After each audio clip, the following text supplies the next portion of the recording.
In the name of the Father, the Son, and the Holy Ghost. Amen. My dear faithful sheep of our Lord Jesus Christ, a few weeks ago I woke up reconciled with the new Rome. A few weeks ago I was told that the Society of St. Pius X needs to reunite itself officially and be recognized in a canonical structure by what we call the new Rome, the modernist Rome of today. As a consequence, the Society of St. Pius X is undergoing its own Vatican II. That is the imposition of a change of course of doctrine by channels of authority. Now, the Society of St. Pius X, the unity of it, depends on one cause, which is the unity of its stand in the matters of faith. Just like the unity of the Catholic Church is one, it exists. The first cause of the existence of the Catholic Church is the Catholic faith. If you change, if you attack the Catholic faith, then the Church is destroyed. It's indestructible because it will always be the faith. But the Society of St. Pius X is comparable to that. For it to continue to exist, it needs to have the same stance of the faith. Not just the Catholic faith, but a stance against what endangers the Catholic faith. And that's why 2 weeks ago I woke up reconciled with New Rome. And this is a massive disaster for the Society of St. Pius X. We are all praying that this crisis may be averted. Nothing has been signed yet. We've been putting all the brakes now for 2 weeks. But we need to pray very hard. This is the worst time of crisis of the Society of St. Pius X. And if you want to know how to proceed, you need to consider who is the new Rome. Because if the new Rome is okay, then you have to join it back. If Benedict XVI is a good pope, if he does not put the faith in danger, it is rash, it is pride, it is arrogance and disobedience to refuse to reunite with him because he is not endangering the faith. Because he's not endangering the faith, then it's only your pride or your arrogance that keeps you away from rejoining Benedict XVI. But is he good or is he bad? This is the determining element in the decision we take not to rejoin the new Rome. Is the way the Pope is actually right now. So you need to know who Benedict XVI is. He is the Society of St. Pius X, most organized, most determined, most effective enemy. He is a German mind, very consistent mind. And he has pursued the traditional movement by trying to divide it, to take out all its thread year by year for 30 years at least. Starting with the creation of the Mater Ecclesiae Institute, with the fall of Don Gérard, the fall of the Society of St. Peter, and all the other organizations. He has studied us consistently and most effectively, and he has been very good at dividing the traditional movement. So in the past, he was well known as being the worst adversary of the Society of St. Pius X. But we need to go back a bit further. It starts with his bad seminary training. His bad seminary training led him, because he was smart, to become the advisor of one of the worst theologians of the Council of Vatican II, Karl Rahner. And this in turn led him to write books of theology. One of them is Principle of Catholic Theology, which I read.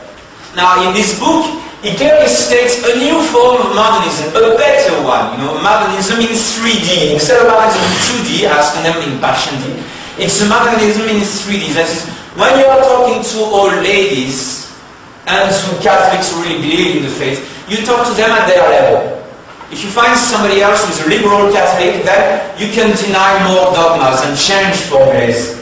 And then there is on top those who know better than everybody else, and they only know that Jesus is not God, and that he preached about love of the others, of loving one another. And that's it, because what's on top is the essence of Christianity. Those 3 layers of belief. And more, and in general, the fact is that when you are talking to people, you must adjust yourself to their state of mind. So there are no stable concepts. There is no stable truth. And so there are different ways of talking about doctrinal reality. Benedict XVI is also the founder, and the one who runs the Communio movement, which is the same theology. Is that you mutate dogmatic concepts, but don't go too far. Because if you go too far into mutating dogmatic concepts, you end up splitting the church. So you gotta go at a certain pace into mutating dogmatic concepts. This is not, a modernism like Schillebeck's Congar Ranin. It's a different type of modernism. I want you to understand it very clearly. It is much more dangerous because it is 3-dimensional, or it's like a plane whose wings are changing. It's like a hydra, you can cut, and it grows again. It has several shapes, several forms within the same brain of Benedict XVI. This is what you have to understand, because the modernism of Benedict XVI will include traditional trappings. It will include, the love for, nice golden crosses. It will include golden vestments. It will include saying sometimes the Mass facing God. It will. It will include giving permission for us to say Mass in St. Peter's Basilica. But it's still modernism, and it's a worse form of modernism. This led in turn, this theology of Cardinal Ratzinger led him to become the prefect of the Congregation of the Faith under Pope John Paul II. And he's the grand architect of all the disastrous moves, all the disastrous pronouncements of Pope John Paul II. When the cardinals elected him after the death of John Paul II on the 1st of April 2005, after the death of John Paul II, he was elected on this account, because he is the brain of John Paul II. You could say that as for Vatican II, the heart of Vatican II is John Paul II. But the brain of Vatican II, the brain that applies Vatican II, is Cardinal Ratzinger, and then later Pope Benedict XVI. And so we need to consider now. Well, that was Benedict XVI in the past, but maybe now it's better. Maybe he has turned around. He's made a massive U-turn, just like we do a U-turn in the month of May. Maybe he has done a U-turn, a conversion, or something is better, is moving towards religion. Is that the case?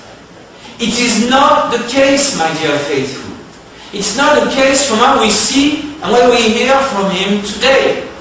For when he beatified John Paul II, he said, I am beatifying this man on account of his work at the Council, and especially on account of his work in applying the Council of Vatican II.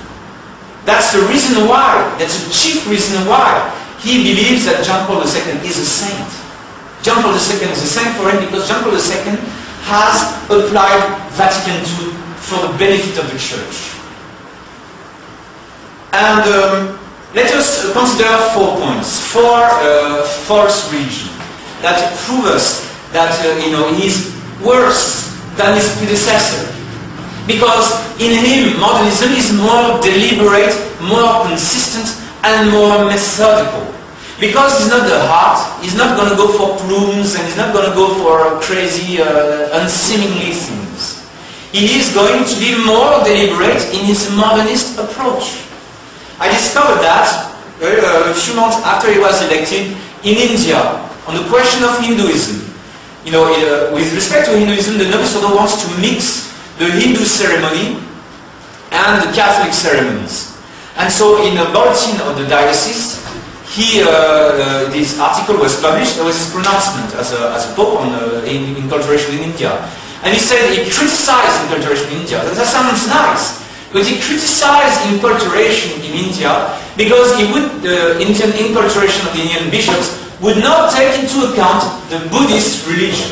The Buddhist religion, which was born in India, in the view of Pope Benedict XVI, had to be included into the process of inculturation of the Catholic Church. So it's one step beyond John Paul II. And I'm not doing any exaggeration. This is what I read and this is what I saw. With respect to Islam, Benedict XVI didn't kiss the Quran. Now I grant this.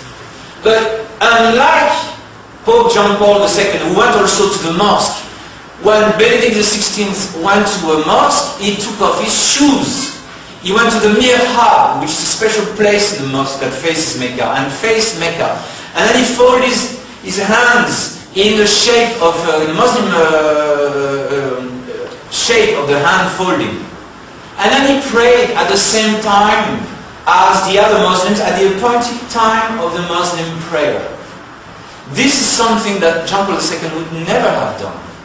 He has done also communicatio in sacris with other religions, but John Paul II at least didn't do communicatio in sacris with Islam. Now this is the first pope to have come in a mosque and to pray in a mosque. And this is very recent. It did not happen, 10 years ago. It happened 4 or 5 years ago. So this happens once, yes. And probably I don't think it's going to happen again. But he's just wanting to make a point. It's like a surveillance camera. It's very boring, you don't see anything. But when the murderer comes and kills the person, it's horrible on a few frames. It's very horrible, it's more horrible than his predecessor, but otherwise you don't see anything. And then there is Judaism. Well, Judaism makes up in Benedict XVI's ecumenism for his lack of enthusiasm for Hinduism and Islam. He doesn't go to the mosque every year, he doesn't go to the Hindu temples every year, but he goes to the synagogues every year. And he goes with his pontifical garments and he gives long speeches. And his long speeches are praise of the Jewish religion. In these speeches, he clearly states the heresy that Judaism, that the old law of Moses is not abolished. And the covenant is still valid, which goes directly against what our Lord did by dying for us on the cross, and directly against the teaching of St. Paul the Apostle in his epistles. How is that possible to go so far in ecumenism for the Jews, in such a way that it seems even for him, one religion, all religions are true for him, but one religion is truer or better than the others. It's the Jewish religion. And his choice is very judicious because Judaism is the religion that denies the divinity of our Lord Jesus Christ the most strongly and the most vehemently, the most adamantly. It's a falsest of all the false religions. And that's the religion that within the other religions that he extols the most. But it doesn't bar Benedict XVI from having a great devotion and admiration for Martin Luther. Because when he went to the Protestant temple, he didn't do like his predecessor. Again, he put on his pontifical regalia, and then the stole and all this beautiful... and he came in, and instead of doing like John Paul II, he took part in the Protestant service. Not the second part, because he's conservative. But he took part in the first part of the Protestant service. And there, he gave an eulogy of Martin Luther, just like John Paul II. But then he goes more into details. He says that the motions of the soul of Luther are pretty much from the Holy Ghost. They are entirely justified. And then he goes well into the doctrine of Martin Luther and states how necessary and how useful was what Martin Luther did. The only thing which is bad, the church got split in two, that's sad, but otherwise Martin Luther is a very profound soul that deserves our praise. There again, my dear faithful, notice that you are one step further away from the truth. It's much more serious than John Paul II, because John Paul II was erring with his heart. He was also very smart, but he was mainly erring with his heart. This Pope errs with his brain, and then the heart follows. But he errs with his brain. It's much more deliberate. Benedict XVI is the first Pope to have breached the Catholic doctrine on artificial contraception. The media understood very well what he said. They understood that he opened the door for the error to come in. He's the first one who conceded on the doctrine of artificial contraception. When he said that male prostitutes could use condoms as a beginning of a moralizing process. It's all modernist coded phrases. That simply opened the door. Everybody understands it's an opening of the door. And sure enough, Father Ortiz told me that in Caribbean islands, in the Dominican Republic, the priests were distributing condoms after this statement of Pope Benedict XVI. And then, of course, he's very wily. He's going to try to retract or do something, but the door is open. It's like Vatican II. Vatican II says something, retracts, but then still the door is open. It's a much more dangerous modernism, because they give you always deniability. After they affirm something, they deny it. And so that's why it's very important that we focus on the doctrine. Also, I need to mention, is the first Pope who invited atheists at the Assisi III meeting. John Paul II did not invite atheists. The first one to meet a female bishop, in a bishop's attire. That happened during his visit in England. And to give communion to a Protestant. John Paul II didn't give the communion to Brother Roger or Thésée. Benedict XVI gave him Holy Communion. And then he died a few days later. Maybe a sign. But he goes on many issues. He goes one step further than his predecessor. And that's why we need to study his doctrine. That's why I cannot understand why the publication of the study of the thoughts of Benedict XVI by Monsignor Tissier-Marais was forbidden, and is still forbidden in the United States, and why it was delayed in the French district. Because this is what we need in order to make the correct decision whether we're going to return to the New Rome or stay back for a while. We need to know, before you sign the contract, you need to know who you are signing the contract with. And then lastly, if wolf is a wolf, it thinks as a wolf, it acts as a wolf, and then the wolf kills as a wolf. We are in the process of seeing millions and millions of souls being killed, being slaughtered by the authorities of the church. If you go and see those souls in hell and ask them why they are in hell, why they didn't do penance, they will answer you, we are in hell today because we were not taught how to do penance for our sins. Or we were not taught, as we were just about to join the Catholic Church, we were not told to enter the church. Go and ask these souls. And so if a wolf is a wolf, it kills as a wolf, because it is a wolf. And now we are facing the massive killing of millions and millions of souls at the hand of the governing body of the Catholic Church. It's a fact. So, Benedict XVI, for instance, is not saying the traditional Mass. He's not. He said it in the past to divide us. He said it in the past, in order to take care of Don Gérard, or in order to start seminaries of the Fraternity of St. Peter, or he did say the traditional Mass for the symposiums, the reunions about the study of the Reform in the Fongongo Abbey, in order to divide our movements. Yes, he says the traditional Mass. But now, is he saying the Mass, the traditional Mass in public like that? No. When he said the Mass facing God in the Sistine Chapel, he says, he made the point that I didn't say the traditional Mass.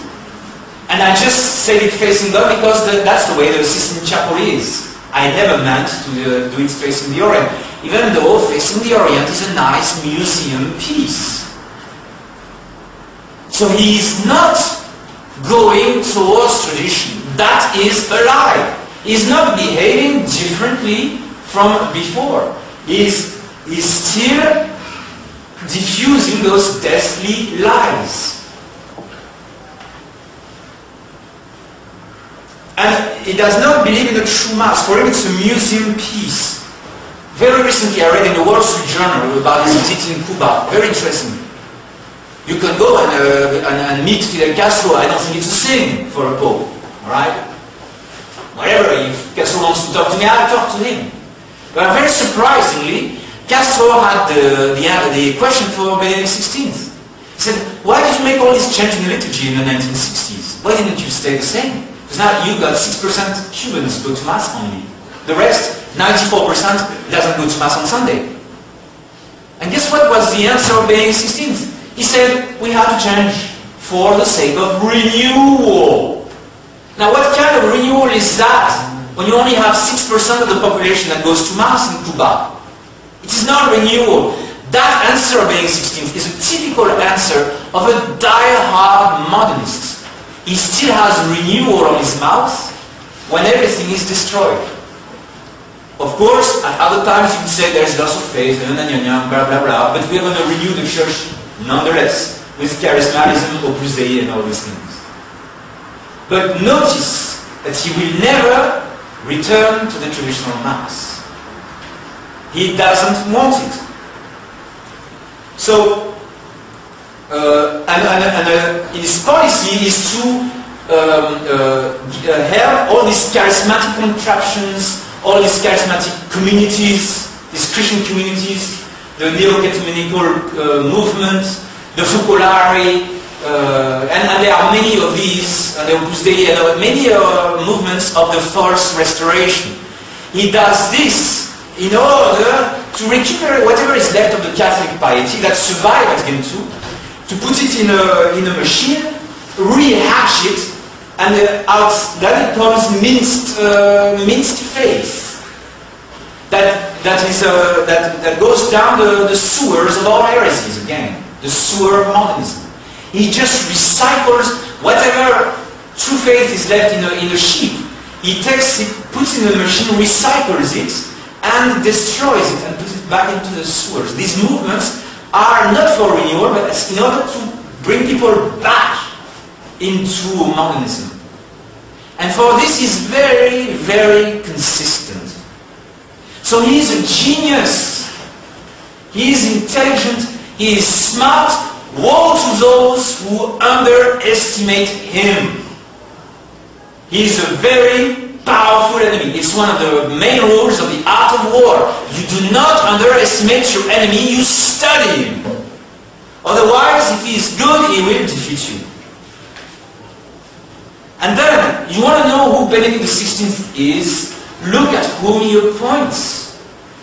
The first one that he appoints as number 2 is the congregation of the Secretary of State, Cardinal Bertone. And Bertone is just as bad as Vio and Casaroli, as his predecessor. Bertone is the one who buried Fatima. Bertone just followed plans that were given to him by Cardinal Ratzinger at the time, because Cardinal Ratzinger was the head, the intellectual head of the Vatican. But Bertone is the one who spread the lies about Fatima and who blocks the consecration of Russia to the Immaculate Heart of Mary. And Bertone runs the congregation of the Secretary of State, so that church and state are separate in all Catholic states, in all the states of Catholic population. and he preaches secular humanism as a secular democracy as the best solution for all the states throughout the world. And also, the Secretariat of State does indirectly persecute the Christians throughout the world by torpedoing their efforts to stay away from the patriarchal church, for instance, in case of China, by torpedoing the efforts of the Uniates from staying away from the Orthodox. That's the job of the Secretary of State. That's what they are doing right now. They are helping the persecutors of the church by telling those who want to stay Catholics to rejoin their persecutors. And the same thing is happening in the Muslim world, where they preach religious liberty, which is no solution for the persecutions of the Muslim states. In the past, Catholic governments would twist the arms of the Muslim governments so that the Catholics would be at least allowed to have private worship, which Islam does not allow. At least that would be granted by the Islamic powers. But if you preach religious liberty to the Muslim states, they are going to ignore you. And next in line is number 3. Number 3 used to be number 2 because the Mohammedans don't care about the faith, so they put faith in number 3. But number 3 is Cardinal Levada. Cardinal Levada, we know him well because our faithful know him well. When he was Archbishop of San Francisco, he had parishes for gays and lesbians. One of the leading priests of the tradition in the US, Father Haidt, he now passed away, was separating himself from his diocese, which was full of gays. So he was convoking the office of Cardinal Levada, and Cardinal Levada had lots of theologians ready to fire at him, canonical reasons. But Father Haidt surprised them all. He says, "Yeah, Bishop, yeah, I'm joining, yeah. Oh, that's great, yeah, but on one condition, which is, well, I don't want to see any gay priests in my presbytery, in my priory, and I don't want to see any of them around my ministry, around my parish, or dealing with my parish and my faithful. If you secure me against all these gay priests, then I'm in. Then otherwise, I'm out." And Cardinal Levada said, "No, I can't grant you that petition. I cannot say yes to you." So Father Haidt said, "The same here," and he left. Very clear. And the job of Cardinal Levada, together with the Ecclesiastical Commission, is to also take care of us. Now, why should we entrust ourselves, entrust our situation to this type of people? Why do we go with these people in the first place? Then the next congregation we need to study is the congregation for the nomination of bishops. The congregation for bishops. Because it's at the hand of the local bishops that the souls go to hell on a local level. Souls here in Korea, they go to hell because, for instance, they die in their mortal sin. They die in their mortal sin because they didn't go to confession and communion. Why didn't they go to confession and communion? Because their priest didn't tell them that they have to go to confession regularly. They have to stay away from sin. They didn't preach on hell. They didn't preach on the salvation of the souls, on the last 5 things. They didn't preach on the necessity of prayer. That's because of the local parish priest. But the local parish priest is put in his parish, is empowered by the local bishop. And that's why it's one of the most crucial sins of the New Rome is to organize the nomination of bad bishops everywhere in the world. You're going to have maybe more conservative bishops than the others, but they are all Novus Ordo. And everywhere in the world you have this massacre of souls. This massacre of souls which takes place at every local level because of the local bishops. And because of and these local bishops are there because of the congregation for bishops. Because bishops in normal times are nominated by the Holy Father. That's why Arthur Leclerc consecrated bishops without the Vatican's permission, because he realized that the Vatican does not want to give one single traditional bishop to the world. Not one single. Not even a bishop taken from the ranks of the Fraternity of St. Peter or the Institute of Christ the King. Not a single one. Then you may say, but there is Bishop Riffan in campus, but not even there. Because the official bishop of Campos is not Bishop Rifan. It is an episcopal bishop of Campos put in place there by the Vatican. Bishop Rifan is just in charge of the recycling of the faithful of Campos. But he is not the official bishop of Campos. Rome doesn't want a single traditional bishop in the world. And this is happening day by day. That is, each time in the Osservatore Romano, you got at the end, at the back pages, you got the nominations. Which bishop is put in charge where? Day by day, and there is no chance, no change, day by day. So you can update yourself about what's going on in Rome. Are they traditional or are they not traditional? You just need to see the last issue of the Osservatore Romano and you know who Rome appoints. Because to govern is to delegate. If you delegate modernist, you are a modernist. That's obvious. It's like your prime minister, he's going to appoint all the departments of the states. Because he rules this country. He was voted in. Well, same thing in here with the Pope. So I am not going to believe in the return of Rome until I see a change in the nomination of bishops. At least a few. But not even one is granted. Not even one in order to make it look traditional. Not even one. Not even one who is not really traditional but looks very, very traditional and has been appointed by Benedict XVI. No, not even that. They are not taking any chance. The devil wants all the souls to go to hell at the hands of the local bishop.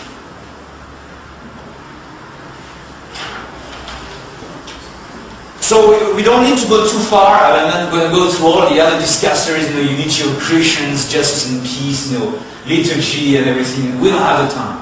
But I hope you get the idea. It's the same policy for the other congregations, all the other organs of government in Rome. It's the same policy. I will just mention the one last one, the Smoli, the Ecclesiastic congregation. The Ecclesiastic congregation is the one armed to the Pope. So that arm is strengthening as we speak. They are strengthening. They are requesting the Institute of Good Shepherd, an institute that joined the New Rome 7 years ago. They are requesting them to teach Vatican II in their seminaries, to teach Vatican II publicly, to say the new Mass sometimes, at least, or once in a year, and to collaborate with the local dioceses, with the local bishops. And Father Aguirre says, but this is not what you promised us 7 years ago. Well, it's too late, you are under us, you need to obey us. If you want to be recognized by us, you have to comply with these conditions. That's why Father Aguirre, Father de Cacré, says, don't sign! Don't sign with the New Rome. And so, with one arm, they are squeezing, they are killing. A traditional, some order that was trying to stay traditional. And with the other arm, they want to embrace us.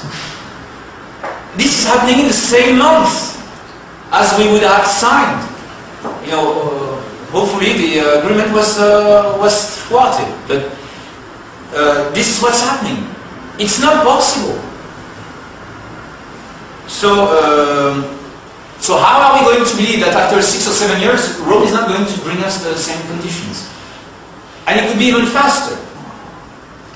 So some people in America say that the society wants to marry the new Rome and thinks that it is going to keep its virginity. The virginity of its faith. It's a complete illusion. And this leads us to the second thing. What does it entail then to join Rome in these conditions? If Rome is that bad, what does it entail? Because you're talking about the Mercedes, BMW and Porsche of modernism there. The most effective modernism. What does it entail if you join that modernist authority, if you put yourself under Benedict XVI, what does it entail? Of course, Providence has intervened, nothing has been signed, we are still... but we need to know what happens once we agree to be under them. Well, first thing you lose is the confession of the faith.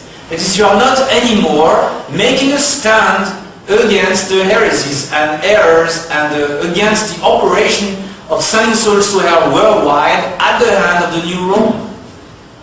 You are losing the stand of the faith. But the confession of the faith is inseparable from the virtue of faith, especially when the faith is in danger. When the faith is in danger, it's your duty to confess the faith. That's why it's just my duty to warn you, my faithful. It is my duty. If I don't warn you, I am guilty of misleading you. And that's why there is a sacrament for the confession of the faith, sacrament of confirmation, on the forehead, so that you don't blush for your faith. You stand for the faith. It is your duty to stand for the faith when the faith is in danger. Just like I'm fighting for the faith, you faithful are soldiers of Christ, and you must help me in the fight for the faith as much as you can, according to your abilities and according to the denial of the faith which is facing you. But the confession of the faith is inseparable. That's what St. Paul says, we believe for our justification, that is the cleansing of our hearts, but for our salvation, for ours going to heaven, we have to confess. Because you will not be here, traditional Catholics, 70 of you today, if nobody would have told you there is a Mass here, come join tradition. You are all here because somebody else told you that tradition was alive and well in soul. So you believe for the justification of your heart, but for your getting into heaven, says St. Paul, you have to confess. So if we join, if we put ourselves under Benedict XVI, we lose that confession that he is killing the sheep, that he is wrong, that he is the new Rome. So it's an immense duty. It's our first primary duty. But it's true that Rome wants to put us, no, Rome doesn't want us to deny the faith at first. They just want to put us in a container, in a containment unit. It's like a nice prison with AC, internet, DVDs, good food, anything you order, delivery with nice furniture, nice seating, nice, everything is nice, tennis courts, everything, but it's a prison. You cannot tie the Catholic faith. You cannot put it in a container. No way. That's what St. Paul says, woe to me if I don't evangelize. And this leads, this loss of the confession of the faith is also the loss of our hope. What do we hope for? What are we praying for? Are we praying for a great Pope? Because he's not black anymore, he's grey, so hallelujah, everything is great? No. We are praying that Rome converts, stops being the seat of the Antichrist. We are praying that Rome really becomes pure white. That's the only thing that is going to rescue the church. Otherwise, our hope is very limited. If you are happy with the modernist Pope, what kind of hope is that? And the Apocalypse is full of the mention of the false hopes, the deception of the devil. That, like the city of Sardis, which is taken from the rear, or the pale horse of the Apocalypse. And the pale horse of the Apocalypse comes after the heresy, which is black. Heresy leads to persecution, which is red. And then the pale horse, since persecution makes more Christians than less, it becomes the diluting of truth and error. That's a pale horse, that's liberalism. That horse, which is pale, neither black nor white, has a rider. That rider's name is death. That is, a pope which is neither black or white is more deathly than the pope would be outrightly and openly mistaken. That Paul VI is much less dangerous than Benedict XVI, because Paul VI, you see it on his face that he's no sword. It's written on his face. He can't hide it. Whereas Benedict XVI is much more dangerous. The rider of this horse, mark my word, the name of the rider of this horse is death. That's why Benedict XVI, as of now, even though he is the Catholic Pope, is validly and legitimately in charge of the visible church, Benedict XVI is death, because he looks so much like the pale horse of the Apocalypse. And the locusts of the Apocalypse, they have the appearance of charity, says St. John. Read the Apocalypse, chapter 9, verse 7. They have the appearance of being nice, of being charitable. So don't expect Our Lady to make half of a job. She will grant us a good Pope. It's in the prophecy of St. Malachi as well. But don't expect her to do half a good job. She doesn't do half a job. If she meets the serpent, she crushes the head of the serpent entirely. She doesn't turn the serpent into a better serpent. That's what Eve was trying to do. And we know the result. And then charity, in the circumstance of today, an agreement with the New Rome is a denial of the mission of the SSPX. The mission of the SSPX is to rescue the souls from the clutches of the monster. Is to keep our faith out of the range of the leash of the dog. As Padre Pio said, if you are out of the range of the leash of the dog, you're fine. It's an operation rescue. Our goal is to rescue you from the Novus Ordo. It's not our mission to bring you back to the official church before it's time. It's like a fireman rescues people from buildings on fire, carries people out, the building is still burning, and I'm bringing you back in because the flames have subsided a little bit. Yeah, but the building is still burning. No, it's burning less. Allow me to bring you back to the building. It might collapse on you, but allow me to bring you back to the building. That's the same comparison. There is a mission of the society given by the founder. And before he dies, he tells us, you wait until it's safe to cross. And also the problem is that there are many priests in the society that don't agree with this all of a sudden, May 2012, 180-degree turn. We don't agree with it. So if you proceed without our agreement, then you're going to tear us, because we are not going there. I am not going to the New Rome as of now. I refuse. And so as a consequence, you're going to be obliged to order my superior, Father Onoda, to bar me from preaching or spreading my ideas. You might go even further, expel me from the society.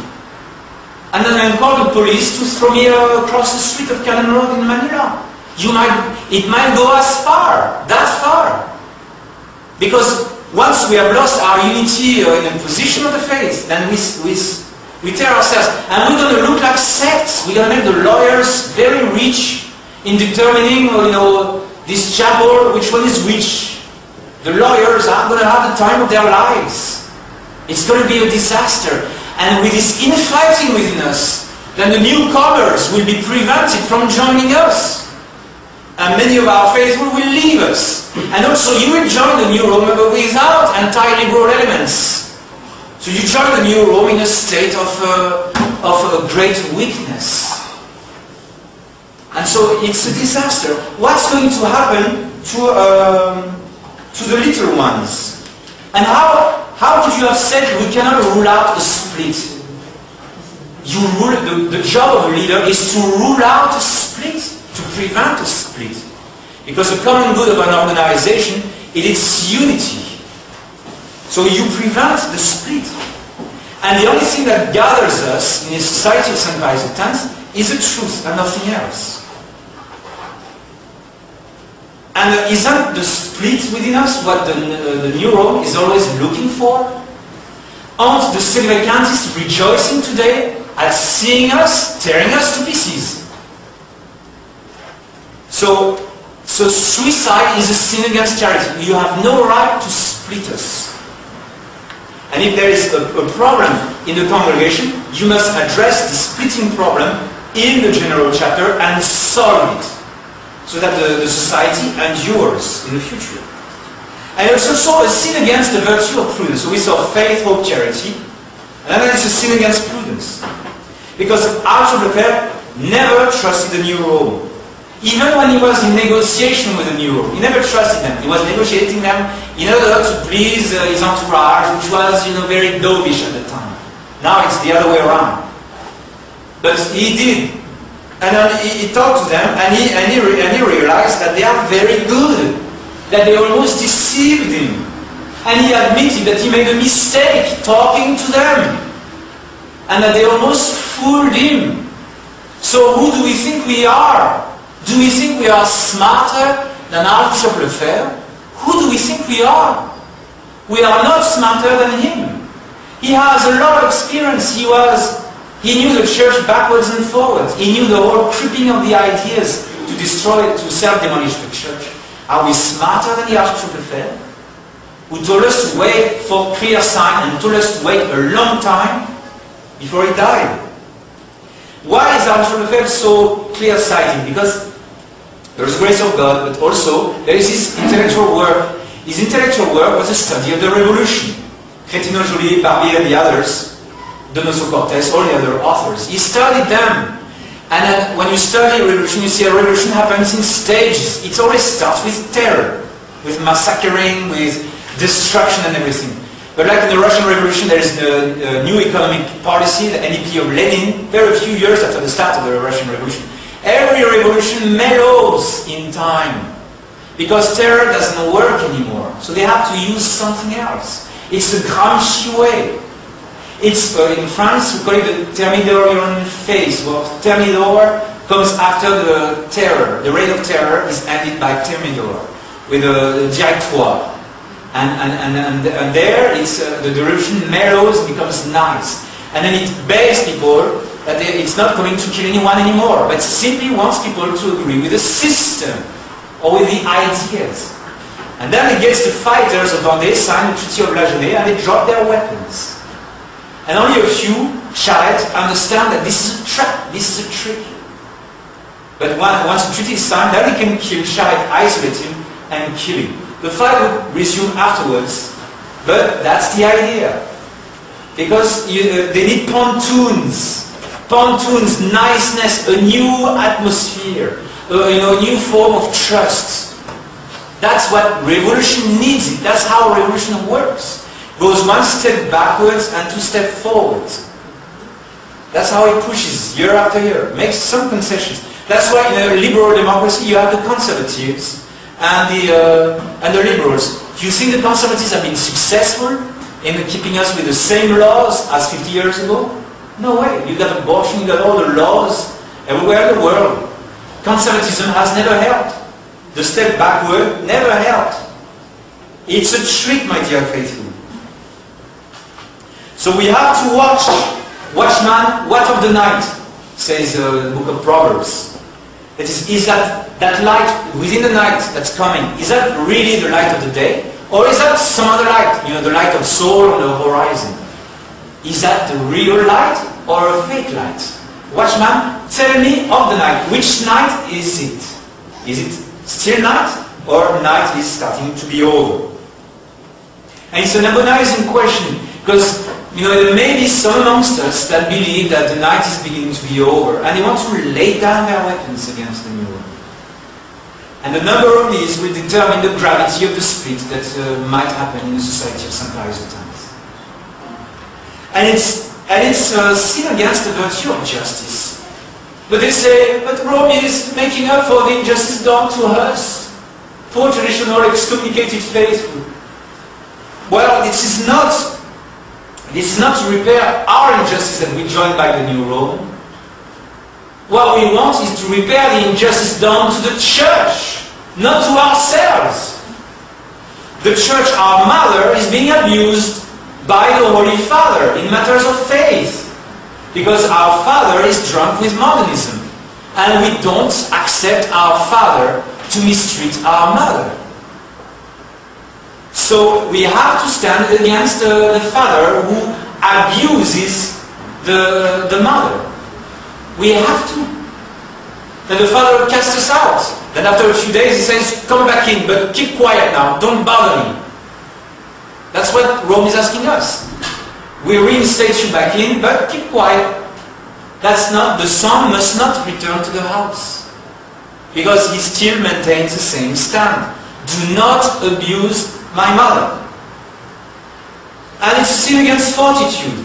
Because when they give us excommunications, and do we fear all that much their excommunications, when they don't believe in a notion of excommunication.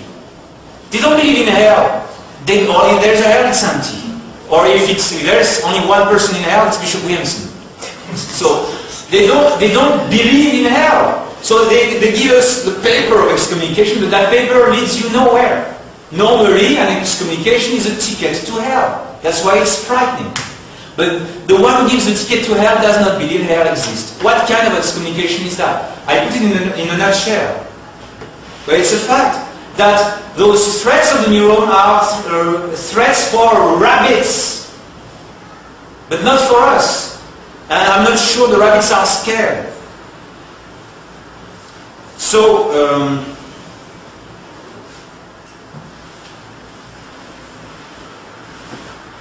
and it's also a sin against temperance, because we ignore that one of the acts of temperance is to reject flattery. When we came to Rome, they give us all these palaces, high ceiling, beautiful decoration. They let us stay in palace. You know, our theologians stayed in the propaganda, in the Holy Office, just behind St. Peter's Basilica, and they slept there, I think. They allow us to say Mass everywhere, in the Vatican and everything. They give us wonderful meals. They tell us how much we are necessary, we are useful to them, to help them, how great we are. You know, in 2000, when we had the pilgrimage in Rome, they told us, how great you are, please come to us. They flatter us, but it's the act, the virtue of temperance, to reject flattery.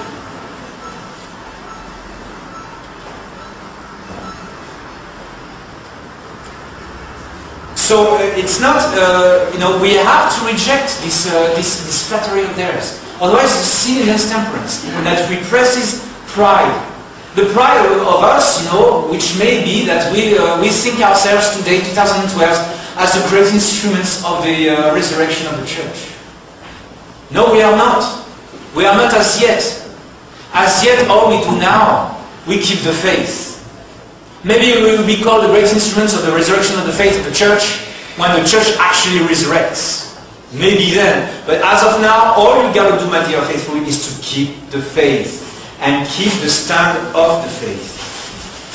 So, as much as I enjoy that power in my priestly office, I curse the very idea of going back to the New Rome. It is absolutely cursed because it leads to death in several different ways. But in 7 dominoes. The first domino is the domino of the faith. If you tilt that domino of the faith, all the other virtues eventually fall down. Faith is not the highest virtue. Charity is supreme, yes. But charity would not exist without the faith. The mother of charity is the faith. Do not touch the faith. If you press the button of the faith on me, you are pressing the wrong button. Because it is the office of the priesthood to defend the faith. The highest obedience is to the faith, because faith itself is an obedience of the intellect to the truth that comes from God. Faith is an obedience. You cannot put faith versus obedience, because faith is the first and foremost obedience. That's the first thing that our Lord is asking us. In the Gospel we see that.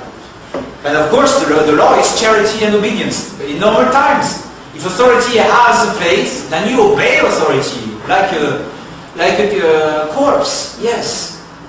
But if you touch the faith, you are pressing the wrong button. And then third part, and lastly, what is going on today now in the society? Now we had this situation coming for 12 years. We could sense it was going for 12 years, some gradual mellowing. But we had to give the benefit of the doubt to our superiors. So, for the moment, the treason is a virtue. Bishop Fele hasn't signed anything. So he remains our beloved and respected superior general. He has not signed. As long as he doesn't sign, we are still one visibly around him. Alright? His ideas may be confused now, but he hasn't signed. So we are still one family with the possibility of rescuing itself from this split. But that family has to get the problem on the table at the next general chapter. Now we hear many things on the general chapter now. They say it's administrative. It was planned to be administrative because in normal times you settle the current face current problems. But when you have a problem, which is not administrative, which is a problem of faith, which is about to destroy the society of St. Pius X, in the name of God, you bring the administration in the back burner, or you talk about it at the end of the general chapter, but you keep on the table the problem which is about to explode us. That's why this chapter should be a doctrinal chapter, so that the society gets to know again what it has to do. It must be a doctrinal chapter. And, well, the devil is going to try to continue to our friend, of course. So now we are not sure anymore if this chapter is going to happen or not. Whether it's going to be postponed or whether it's going to be simply abolished. Because that's the best, in the government, all administrations rule that way. They first say there is no problem. And then you show them the problem again. Well, yeah, there might be a problem. We don't know yet if it's there or not. Then you show the problem bigger, And they say, yeah, there is a problem, but we don't know what to do about it. So let's not do a doctrinal chapter about it. And then once the problem has happened, and once the split has happened in the society, well, the problem happened. So there is no need to worry about the problem. All you need to do is to worry about the next problem in the society. That's typical of a weak authority. So, but how did we get there, to this terrible situation of the society? It's out of a loss of clarity. What is very worrying is that that when after they would go to Rome, when he goes back by car to Rome, and the next day he talks to his seminarians about what happened exactly. And all what he does becomes public news. Within 48 hours or a few days, becomes public news very rapidly. Complete transparency of Archbishop Lefebvre. And now what we see is that we wake up reconciled with Rome. That's it. We come in. No explanations, no clarity. That's a very, very bad sign. And then everybody starts to scream, because the plane has lost its gas. And then the pilot puts the gas back on. No, I have not signed yet. I was just joking.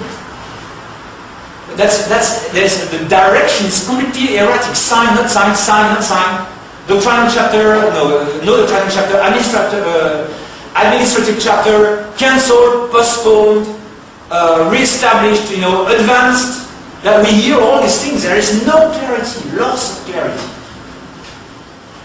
And then there is a loss of form of due process, because the 2006 General Chapter said, and it was stated repeatedly afterwards by all the superiors of the society, that there cannot be a practical agreement with Rome, a canonical solution, or whatever prelature, nice and purple prelature.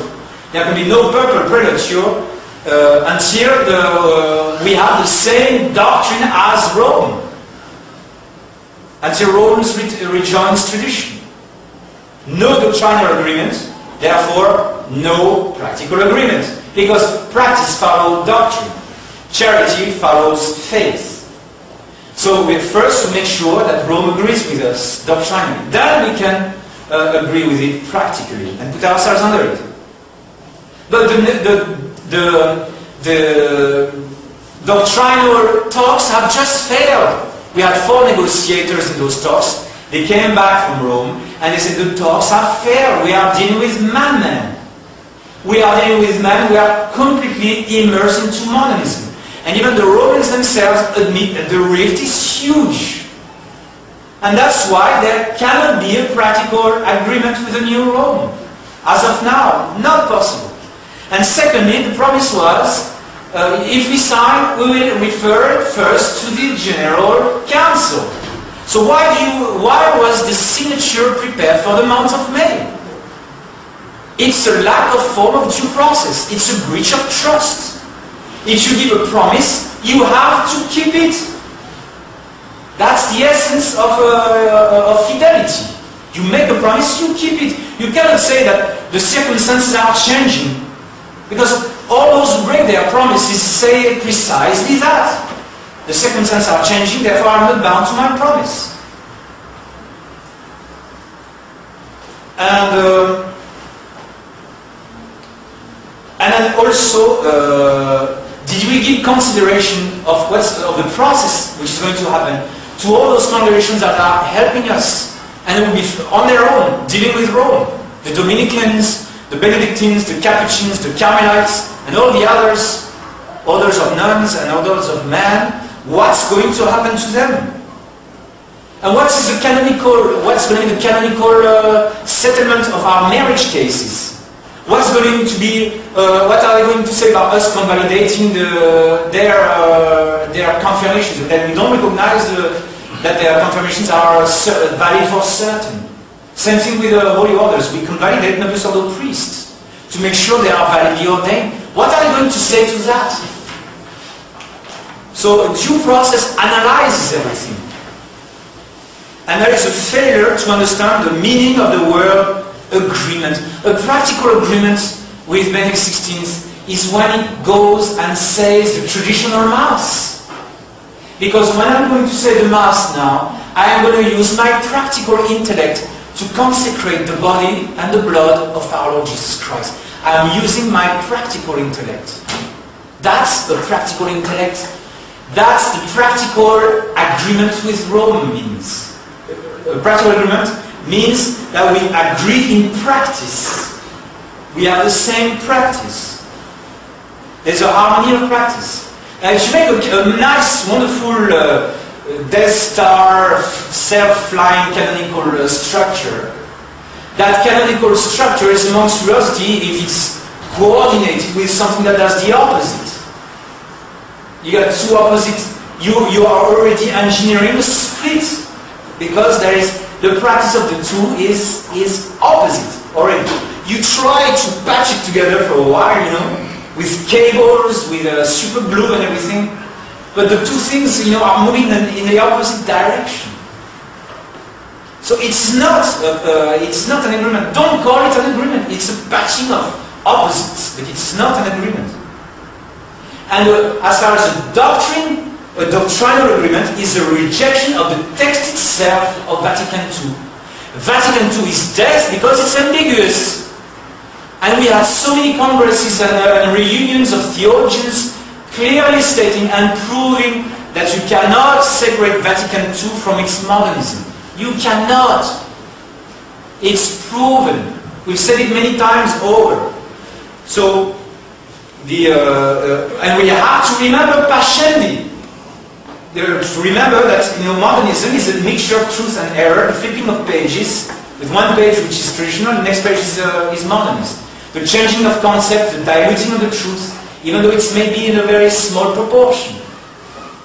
So, an agreement with Rome would be the condemnation of Vatican II and the condemnation and the forbidding of the new Mass. So we are not yet there, it seems.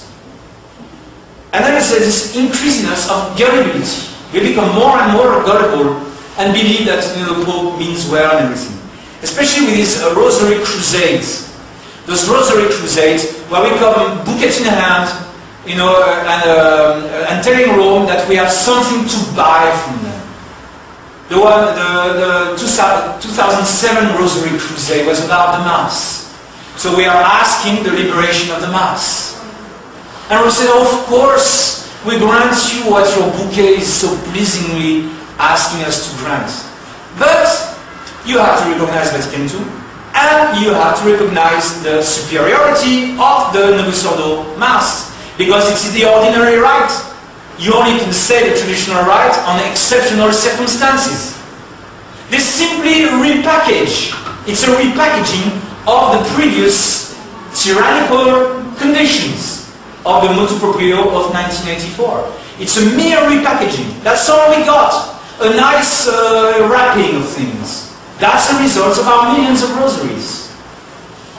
And then there's the other crusade. It's for you know, the declaring. We ask Rome. We're asking you to declare that the excommunication was invalid. And same as Rome. Of course, yes. We lift the excommunication with both hands. Oh, thank you, Rome. Thank you, Rome. But wait a minute. They lift the excommunication, which means Archbishop Lefebvre died excommunicated. or die in his sins.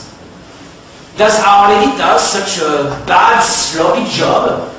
No. What we are looking for is the truth. The truth about Archbishop Lefebvre. Because if you just leave the excommunication, Archbishop Lefebvre committed a grave sin of schism and it got excommunicated rightly in 1988. How can we allow ourselves to sign to this? And then there are all these nights of prayer and adoration with Benedict XVI for life, in December 2010. And that's again was a bad timing, because at the same time Benedict XVI mellows on the doctrine of artificial contraception, denies the natural order of things. So we're going to join him in prayer to defend the natural order while he destroys the natural order on the other side. How we are so gullible. And so next item is the belief in general evolution. We say that you can't change the Pope right away. It's like, you have to talk to the sinner a little bit. The shepherd runs after the sheep. You must show charity to Benedict XVI. He's trying to do his best. It's not all that bad and everything. And some of us say that St. Basil or St. Gregory were changing the concepts in front of the semi-Arians to bring them back into the church. I don't think so. They allowed for a time some imprecise wordings, but they made sure at the same time that they would explain the concepts to the semi-Arians, to the semi-heretics, and allow them back into the church. And secondly, they were working from a position of strength. We are not in a position of strength. If you make concessions in a position of weakness, it means that you are going to lose, necessarily. So if you want to have supper with the devil, you need to have a long spoon.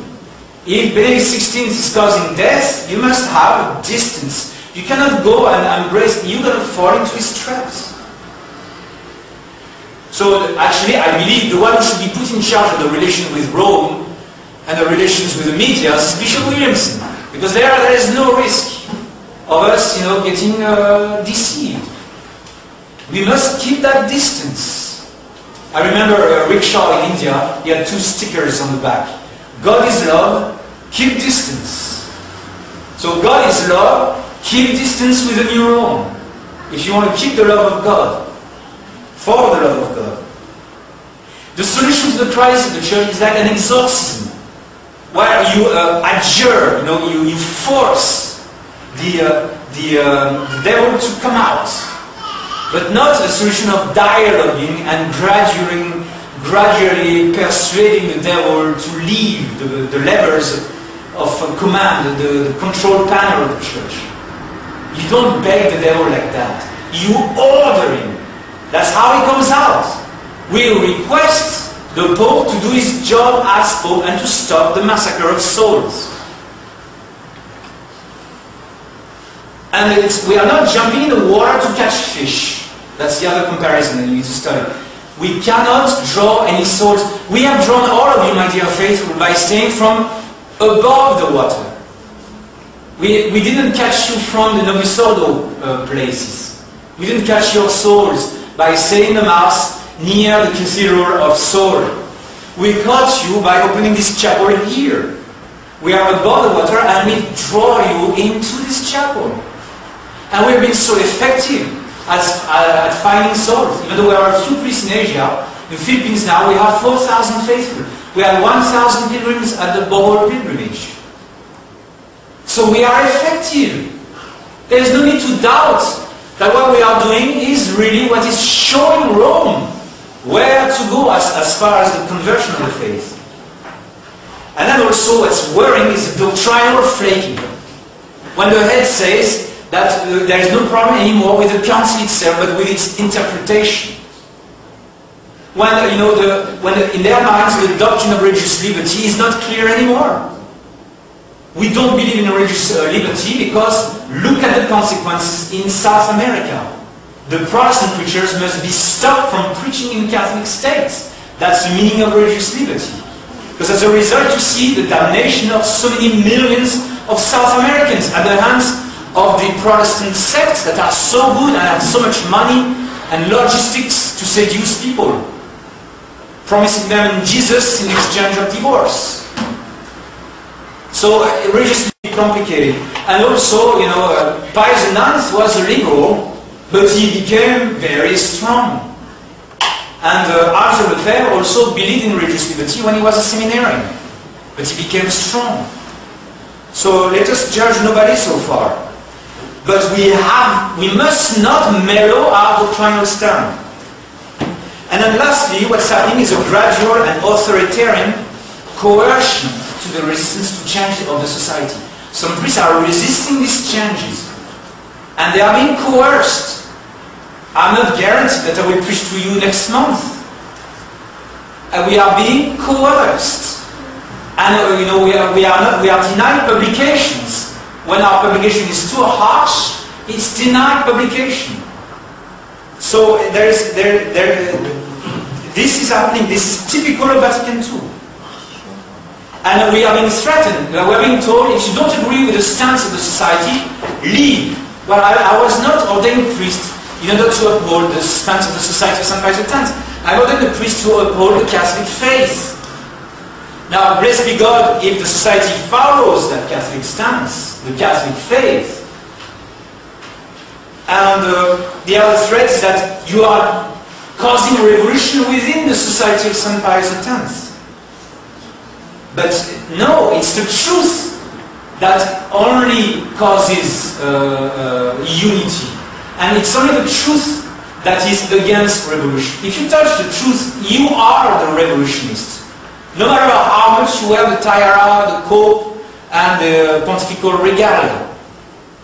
It's Vatican II happening again in the Society of St. Pius X.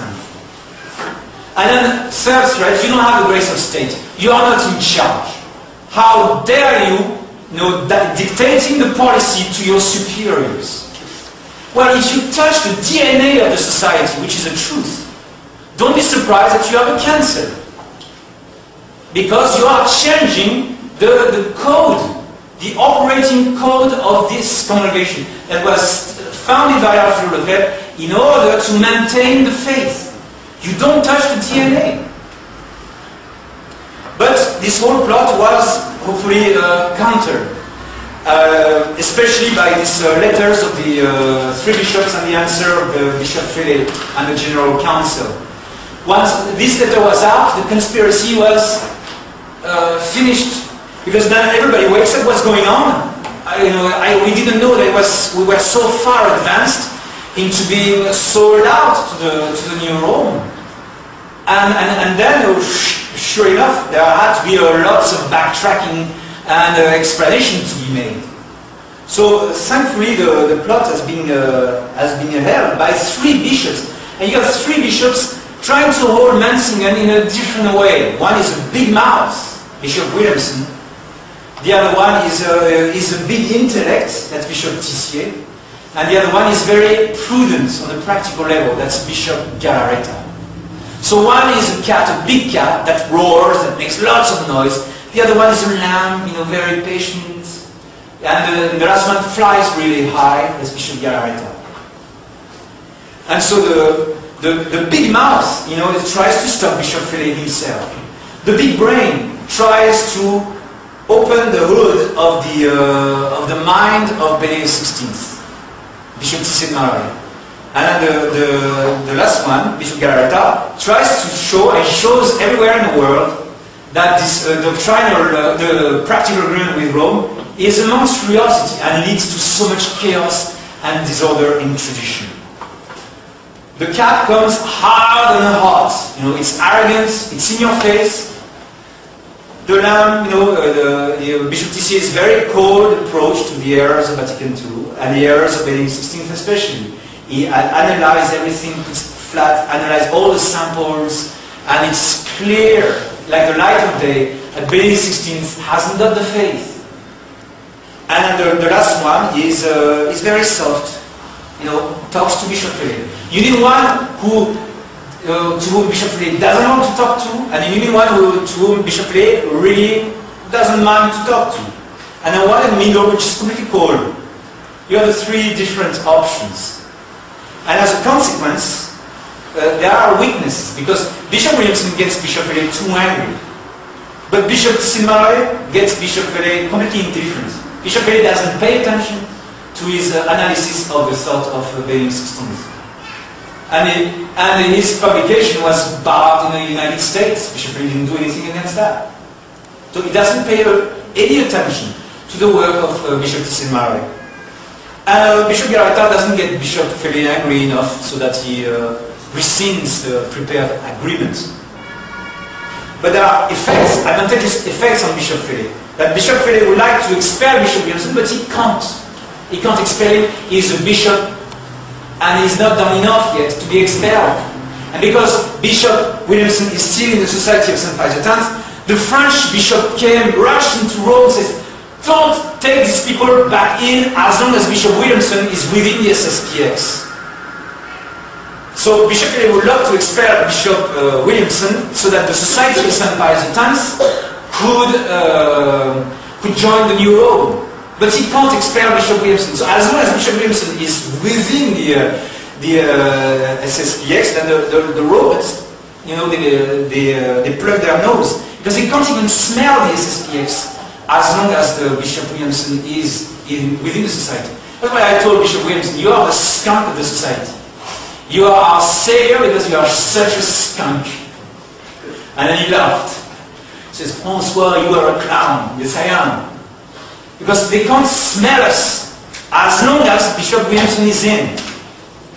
That's why it's very important for the mellowers, you know, within us to, they all pray that Bishop Williamson be expelled of the Society of St. Pius X. The effect of Bishop Tissier on Bishop Vallée's mind is that Bishop Vallée cannot refute Bishop Tissier. He doesn't care about what he says, but he cannot refute him either.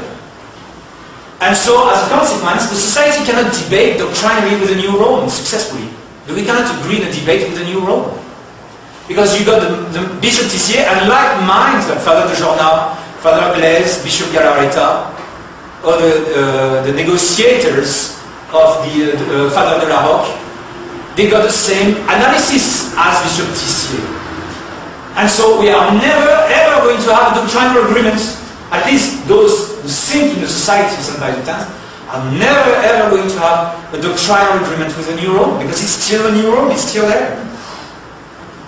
And then the effect of Bishop Galarreta is that Bishop Vallée would love to disagree with Bishop Galarreta, but he can't. Because Bishop Galarreta comes out so nicely, so charitably, and so clearly. All those people who meet Bishop Galarreta, they always say, no, you give Bishop Galarreta a question, a problem, and a big knot, you know, and he unties the knot just in a few seconds, and everything becomes completely clear.